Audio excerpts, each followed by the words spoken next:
Good morning. Book of Hebrews, chapter 12,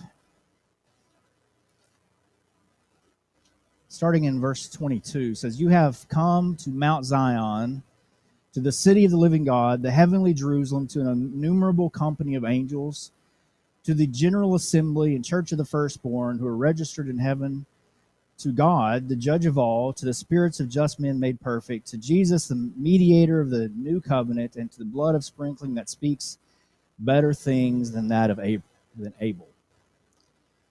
For the next couple weeks, we're going to look at a small series of lessons on the assembly. And when we faced COVID, a lot of us realized that maybe we took it a little for granted, what we have here. And the joys and the strength that comes from being together, really part of the wisdom and majesty of God, that He would give us these things. We need to understand that as great as this is, that we certainly do not want to take it for granted. We don't want to pretend that it doesn't matter, or maybe even through neglect say bad things about it. All of us who are married, we have to work at making sure we don't take each other for granted. That's part of what it means to be a spouse, right? And the way we do that is we understand, we appreciate, we see what is in our spouse that is good, and we appreciate it, and we bring that to our own attention and even to their attention. What we enjoy about them is the same thing with the church.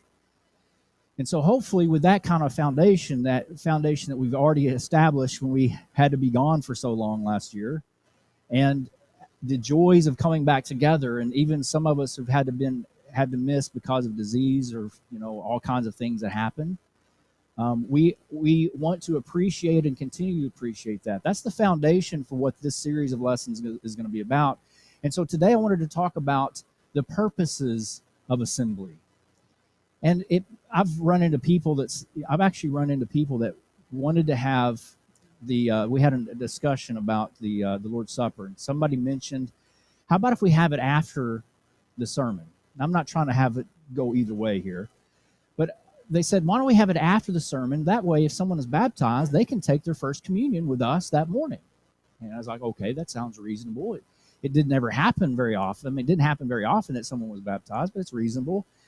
But then there were objections. One of the objections came from a man who wanted it before the services, because he said the only reason that we're supposed to be here together anyway is to take the Lord's Supper. So I come in late, I get here in time for the Lord's Supper, and when it's over, I leave. I'm like, really? Is that the reason that we come together, just to take the Lord's Supper? There's more to it than that. And it started me thinking along the lines, and I've run across other things over time, and I started realizing there are a lot of things that we come together for. And the scriptures lay out 4 different reasons we're going to talk about today. There may be more, maybe I've missed some, but there are at least 4.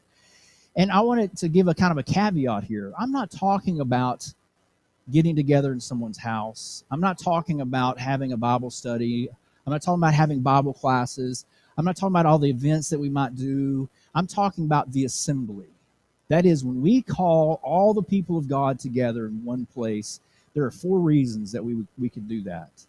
And all 4 of them are valid. How do I know they're valid? Because we can see in the scriptures that they did it for all 4 of these reasons. And so if they can do it, we can too. And that should give us some insight as far as not only what God expects of us, but what it means to appreciate what we have and how we show that appreciation, right? And primarily in being together when the assembly is called. And so when we call the assembly, the leaders call an assembly of the saints. If we're part of the assembly, it's not only our duty, so to speak, to be here, but it's also part of our rights. It's also part of our expression of our faith and love of God, and also of our appreciation of who we are. This isn't just a group of people. This is Christ's church. We need to appreciate that, and I think understand that. And so hopefully that will make a little more sense as we go through. But I wanted to very quickly look at the idea of the church. There's three uses of the word church in the Bible. The first one is what we call the universal church. This is Galatians chapter 1, verse 13. A lot of other passages when he talks about the church of God, the church of the saints.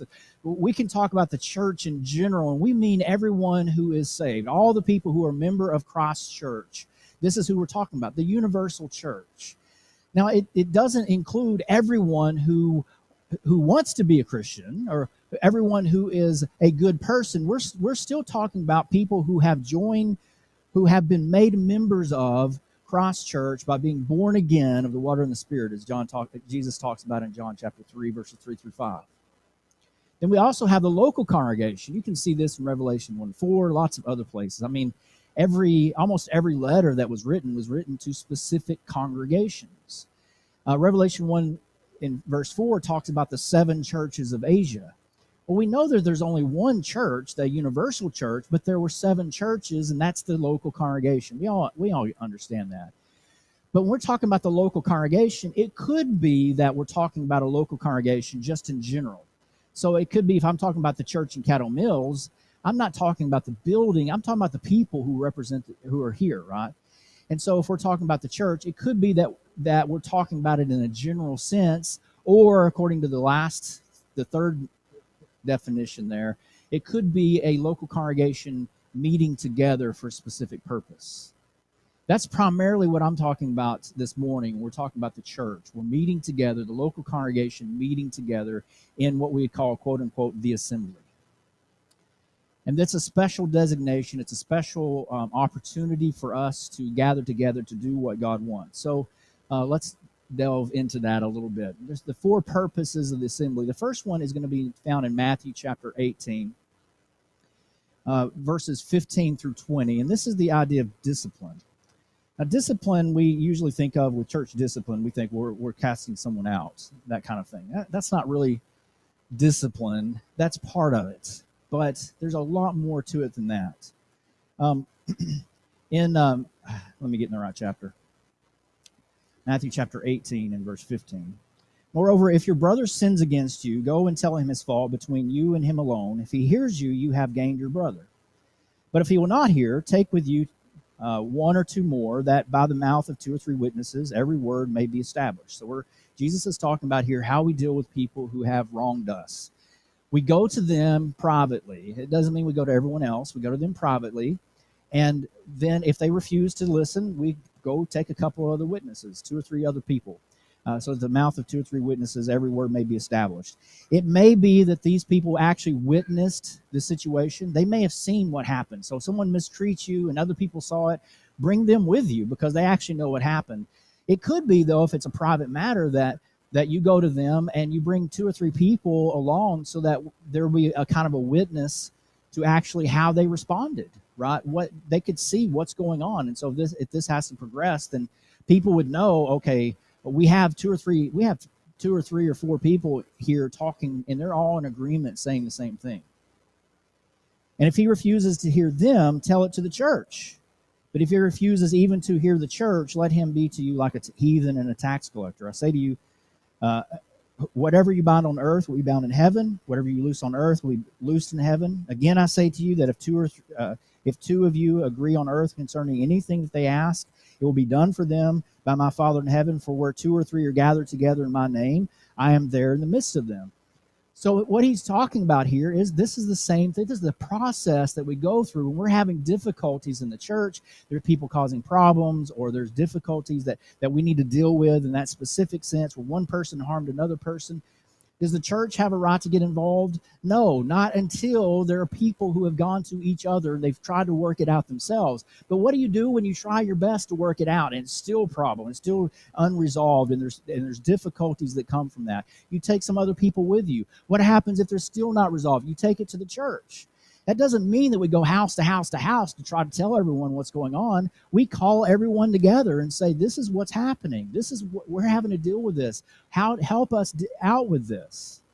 If they still refuse, it says you treat them like a tax collector or heathen. In other words, not that you mistreat them, but you set them aside as someone who is unwilling to be a participant in what Jesus is trying to do here.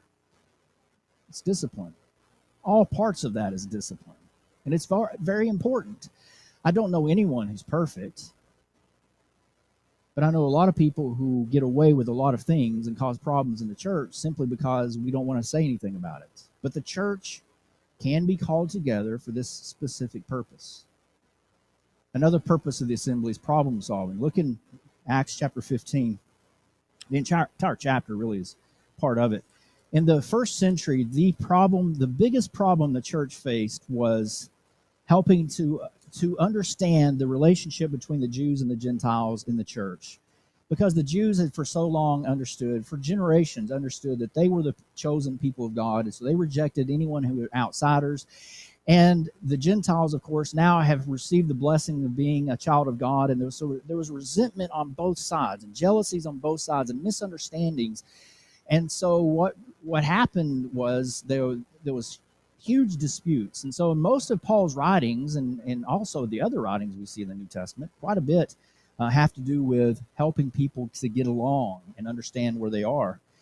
In this particular chapter, there was a group of people who were going place to place. After Paul preached in an area, other people would go along into that and say, yeah, they were Jewish people. They said, yes, you can be a Christian if you're a Gentile, but you got to become a Jew first. And so you need to be circumcised, you need to follow the law, at least in that regard, and then you can be considered a Christian. And so they had to come together and discuss this because there were a lot of disputes and problems. And in verse 6, it says, the apostles and the elders came together to consider the matter. They were not going to make a decree about what they thought that should happen for all the churches. They were there to consider what God said about the matter. That's the point. And then in verse 12, we also have this, says, then all the multitude kept silent and listened to Barnabas and Paul declaring how many miracles and wonders God had worked through them among the Gentiles. So we see here that there's a multitude of people here as well. It's probably not just the apostles and elders from these two verses, because there's a multitude of them. And I don't think there's a multitude of apostles and elders. But further on in verse 22, it says, then it pleased the apostles and elders with the whole church to send chosen men of their own company to Antioch with Paul and Barnabas, namely Judas, who was also named Barsabbas, and Silas, leading men among the brethren. So there was a discussion. Evidently, it was at least led by, if not exclusively done by the apostles and the elders in considering the matter. People had an opportunity to say something. And then at some point, somehow, I don't know how everything worked, but at some point, the entire congregation was brought in and discussed. This is what's happening. This is what we are going to do to try to solve the problem. And they found agreement among the whole congregation. It's important. I've learned over the years that we can do a lot of things by ourselves. But when we have the entire church in support and approval of the entire we have buy-in from the entire church, it's a lot easier to get things done. So this is one of the things they did. Evidently, they called them all together, and they all came together. Why? Because they understood the reason that they were there, and they understood the importance of them being there. This was going to solve a lot of problems in a lot of places, so it's a good thing that they did this, for sure.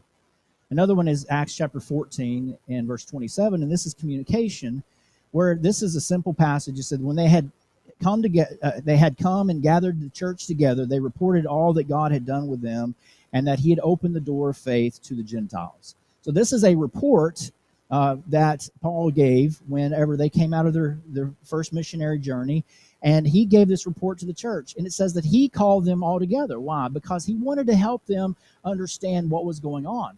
Now, if you remember, this is at Antioch. Antioch was the place that Paul and Barnabas had been working together for at least a year. The church had exploded in numbers. They had really increased a lot. And there was actually a shift from Jerusalem to Antioch as far as where I wouldn't say central hub of power. That was never that way. But where the most influence started coming out of. It was always Jerusalem, but here Antioch was growing in its influence, and a lot of the work was Paul and Barnabas. But Paul and Barnabas were called in chapter 13 to go out into the missionary field, and they left. They went They had a plan that they had devised with the men who were there, who prayed together and fasted about it. And they sent them out, and they came back, and they called everyone together so that they could have communication. Why is that so important? Because, I mean, one of the challenges of having a group of people, any size group of people, and doing anything together is communication, right? We need to be able to talk about things, and not only talk them out, but at least so let everyone know what's going on. We do that in many ways. The most effective way is just have everyone together. It's a challenge for me sometimes. There's some times where I get up to preach, and honestly, I just want to spend my entire 20 or 30 minutes doing nothing but talking about the things that we're doing, try to communicate. But that's not why we're here. The time of assembly that we are here right now is not so we can communicate about all the things that we're trying to do. But that is an important part of what we do. So that's why we have the men's meetings. That's part of the problem solving. We bring that into. That's one of the reasons that at least once a month we're trying to do the entering your place. That's the reason for it. It's so that we can communicate about what's going on, what's happening, where we can get involved, and that is something that is progressing. It's not something I've ever done before, but it's something that will continue to improve as we learn how to communicate better. That gives us an opportunity to ask questions. It gives us an opportunity to talk about the things that have been brought up and problem solving, and even present the problems that way. Why are we doing that? Because it's important, right? And they recognize how important it was to know what's going on, to understand what's happening. It's really hard for us to get involved in the church if we have no idea what's going on. But the easiest thing for us to do, and I've done it so many times before I was a preacher, the easiest thing for us to do is throw up our hands and say, I just don't know what's going on. I've done that to people before. I've told people before, I don't know what's going on. You know, one of the responses I got was, it was in the announcements, it was in the bulletin, and we've talked about it several times. Why don't you know? I don't know. I missed it. And people legitimately miss it. How many of y'all read every single line when Harry sends out the bulletin in your email? How many of you read every single line that's there? I know you don't. I bet there are a lot of people here, and I don't say this is in a condemning way. I bet there are a lot of people here that don't even know you get the bulletin in email. Carla never checks email. She thought she was in a majority with that one, but she's not. But still, anyway. So what's my point? We trying to communicate, but we all have to put in an effort. I've never seen communication that didn't actually work without it being a two-way street. Did I say that right? It's always a two-way street, right? If you don't know what's going on, ask, or come to the things that we're trying to do to help communicate, right? And so that's important. Now, I'm not saying all these things to make anybody feel guilty about being here. That's not the point at all. I want you to understand that they appreciated the opportunity to come together as God's people and figure out what's happening, right? And I'm sure they had all kinds of opportunity to hear stories about what they happened. That's a pretty vague statement in Acts chapter 4:27. I'm sure there were stories involved. I'm sure they had opportunity to ask questions, or all kinds of things that were going on that they communicated together. It's important for the family of God to do that. And of course, then the last one we have is worship. Acts 2:42, many other passages that talk about the fact that Christians gathered together to worship. Now, they did it constantly. We can see that in the book of Acts when Peter was in prison.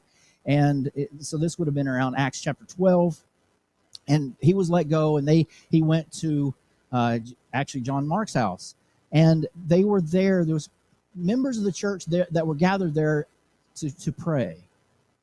So we see examples of this day in and day out, that they would get together. And it even says in Acts chapter 2, in the earlier portion of before 42, talking about, I think it's verse 38, talking about how they would get together on a daily basis, and they would spend time together, and they would eat together, and they would spend God and doing the things that God wanted them to do and getting to know each other. But they also had specific times when they, according to verse 42 in Acts chapter, a lot of other passages, my COVID brain, I forgot where I'm looking at. But We have a lot of passages that show us that they came together. 1 Corinthians chapter 16, verses 1 and 2 tells us that they came together on the first day of the week. Every time we see the saints coming together in the assembly, it is always at least on the first day of the week, if they talk about when it is. And we're talking about for worship. That's an important thing. It's not some coincidence. We can look at even secular history tells us. We have testimony from men who were rulers in Rome, in the Roman Empire, who would talk about how that the saints would all gather together. They always gathered together on the first day of the week. They would come together. A lot of them talked about how they came together even before sunrise. Could you imagine if we had church at 4:30 in the morning? How many of us would be there? They all came together in one place because they understood what they had and how important it was. They didn't take it for granted. They understood what it meant. As I mentioned, I think last week, a friend of mine who said that on Sunday, when in Russia they only met where I was one time a week, and on Sunday he said it's like coming up for air. He appreciated it so much because the rest of the week was just trouble. And they came together. And it was important. It was important enough for them to risk their lives to come together. Here's another one. It was important enough that they risked the lives of their own brothers and sisters to be there. How do I know that? If you're being persecuted and the church is underground, every time someone comes to the assembly, they have the opportunity, that's the wrong word to use. It's very possible that they were followed. And when Christians in the first century came together, they did so even at their own life expense. Why? Because they appreciated what they had. They didn't take it for granted, but they understood. Now, if you knew you were going to be followed, here's a moral dilemma, right? You knew they were following you. Should you go to the services? I would say stay away, all right? If you know that you're going to cause them harm, but if there's a risk, that's different, isn't it? You don't know if it's going to happen or not. Let God decide. But the point is they came together for worship, because they understood what they had. And I wonder sometimes, do we really understand what we have? I mean, do we really appreciate who we are as God's people? Do we see ourselves as a group of people that just happen to like each other? We kind of got to have habits of being together on Sunday morning at 9:30 and 10:30 and Sunday night at 6 o'clock and Wednesday night at 7 and all the other things that we do. We just kind of do it because we don't want to feel guilty and we want anyone else to look down on us. Or do we understand that we are the very family of God, like I read when we first started this in Hebrews chapter 12, that we are the family of God, that we are part of something that's so much bigger than we are, and so much bigger even than this church. When we understand that, we're going to be here. And I hope that you can see how important it is and why it would be so important for them that we have these different reasons to gather together. Like I said, my intention this morning is not to lay guilt. My intention is to show this is what they did. And the only rationale that I can think of that would incorporate that into their activities is because they appreciated what they had. Do you appreciate it? I hope so. God has given us so much. If the only thing we get out of being in a relationship with God is eternity in heaven, He's given us so much. And if that means that I spend 60 years in misery so I can be in heaven, let it be. But I'm so thankful not only do I get to enjoy heaven, but in a sense, I get to enjoy heaven on earth. Because I get to be a part of something much bigger than me. I get to be a part of something where God gives me the ability to have joy and peace and life in this world, even in the darkness of this world. So yeah, even if it was 70 years of misery, it'd be worth it. But we get so much more than that. And that's so that we can be encouraged to continue on, because this is a tough life and we need all that we can get. If you're not a Christian, I want to encourage you today to put the Lord Jesus on in baptism. He will add you to the family. You become a part of the wonderful church that He established. And if you are a Christian and you haven't been living the right way, please make God a priority in your life again. Put Him number one, and He'll take care of everything else. If there's anything that we can do to help you, please come as we stand and sing.